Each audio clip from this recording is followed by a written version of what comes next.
Сәлеметсіз бе? Менің атым Көркем, ұстамын. Менің есімім Өрнекгүл, Көркемнің анасы боламын. Көркем, біз бүгін не істейміз? Жасаймыз. Тәжірибе жасаймыз, де, Көркем? Тәжірибе жасау үшін бізге не керек? Сабын. Көрсет бұны. Су. Сосын? Сабын. Бұрышты. Қасыр. Табақ керек, не, Көркем?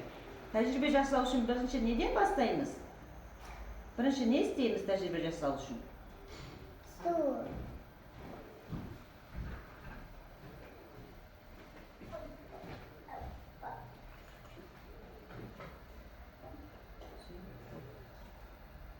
Одан кейін не істейміз, Көркем?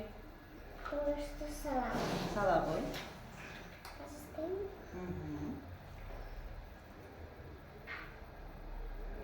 Тағы да сал. Не пайда болды? Микробтар. Микробтар қайдан пайда болады? Қолымызды жумағаннан пайда болады, иә? Енді микробтар қашып кету үшін не істеуіміз керек? Сабан.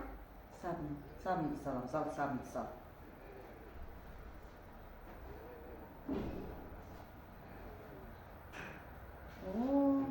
Микробтар қайтты, Көркем? Çıktı. Қашып кетті, иә? Тағы да салшы.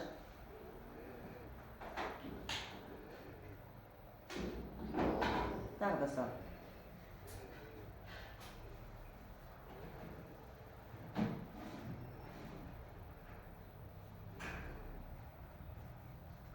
Микробтар болмау үшін не істеу керек, Көркем? Salamız. Қолымызды Kolda. сабынмен Sabunun. жуу керек. Suyu керек. Сонда микробтар қолда болмайды. Olmadı. Қолыңды сүрте ғой, салфеткамен. Тәжірибе саған ұнады ма, Көркем?